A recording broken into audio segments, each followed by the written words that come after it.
Hello YouTube! Panibagong araw at panibagong reaction videos na naman ang gagawin natin dito sa ating YouTube channel.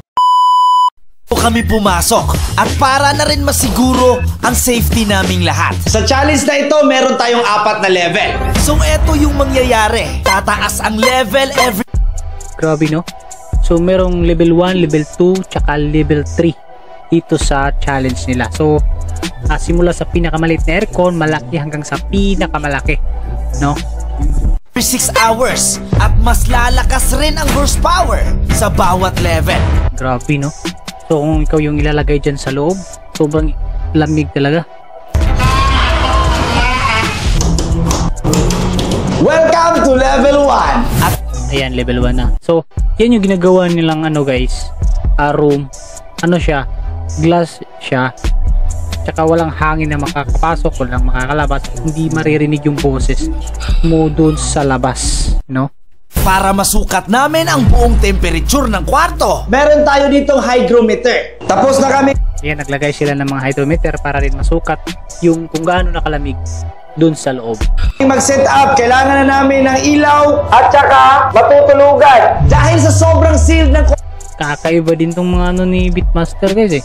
Kakaiba din tong mga challenge niya, di ba? So walang ibang na makakagawa dito sa Pilipinas dito sa mga challenge niya. Sabi. Kwartong ito, hindi namin sila maririnig sa labas, kaya gumamit kami ng walkie-talkie. Walk it like a No, grabe no? talk it. Walk it like a talk it. Sana man lang mabigyan tayo kahit isang aircon, no?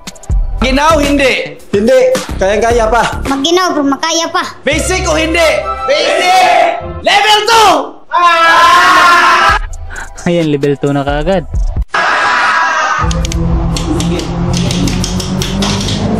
Yan, kita nyo guys, naka full lahat. Wala pang isang oras pero nauna yung level 2. No worry. 10 aircon na ang umaandar. Grabe no, 10 aircon na. At sa puntong ito, ibang-iba na ang lamig na tumatama sa aming balat. Guys! Mas okay siguro no kapag umaga. Kasi kapag umaga natatamaan ka ng init at napipigilan yung sobrang lamig. Kaso gabi nila ginagawa yan, no? Sobrang lamig na!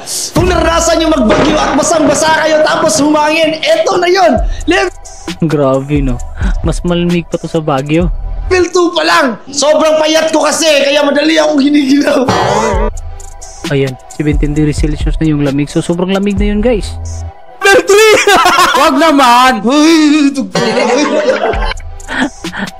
Kita mo yun, level 2 pa lang no? So yun, level 2 pa lang. Paano na kapag na-on yung level 3 tsaka yung level 4? Nako. Kailangan muna naming bigyan ng hangin para makatulog na kami. Talagang puro talaga kalakuhan ng mga gaging to, no? Gago! Yan, advance ng konti yan kasi gumagawa sila ng yung higaan na may hangin. Hindi yan masyadong malamig guys. Sa tingin ko, hindi kami makakasurvive kung i-on to lahat. And his name is... Grabe no, ang lamig na niya no. So yan, makakatulong yung higaan nila para maagapan yung sobrang lamig. John C.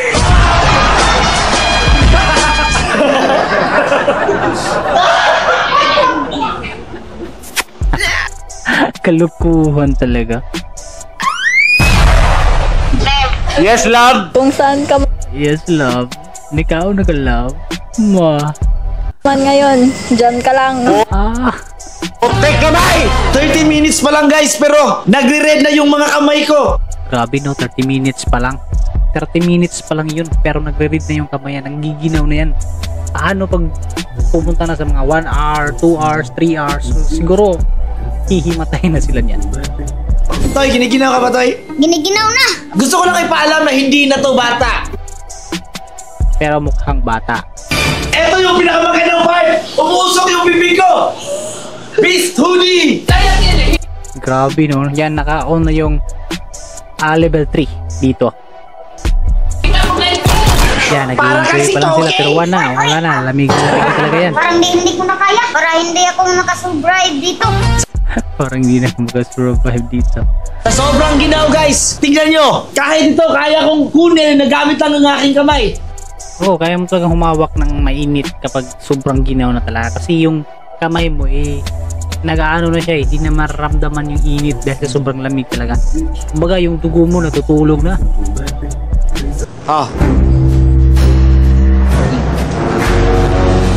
Sarap yan. Hindi na ako naiinitan dahil sa sobrang ginaw. Yung mga sipon namin lumalabas na. Oo nga, kapag sobrang lamig talaga yung sipon mo lalabas talaga yan. Sa sobrang ginaw ng kwarto, nahihirapang kumulo ang tubig. Wow, napakasarap niya na. Kanina pa to guys, hindi kumukulo dahil sa sobrang lamig. Naiihi na naman ako. 2 beses na yan. Ang ginawa. Nililibang na lang namin ang aming sarili So, para na makalimutan ang dinadamang Papa. lamig. Pero Yan. sa pagsapit ng 3:00, hindi ko inakalang ito ang mangyayari. Ayan, hindi na ginakaya ni Beatmaster yan. Dahil sobrang lamig na talaga. Yan, nakalain mo 20 na aircon yan. Mula sa maliit hanggang sa pinakamalaking aircon ang umaandar at nasa loob lang sila ng isang kwarto. Sino ba naman ang hindi maano dyan? Sobrang lamig yan.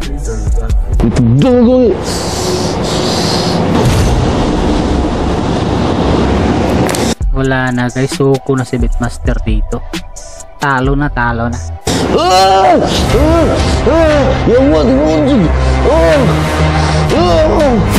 Yan, hindi niya kakayanin yan. Lumabas na dito si Beatmaster guys.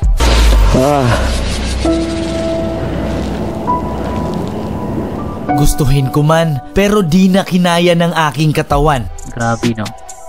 Ito yung challenge na hindi siya scripted, no.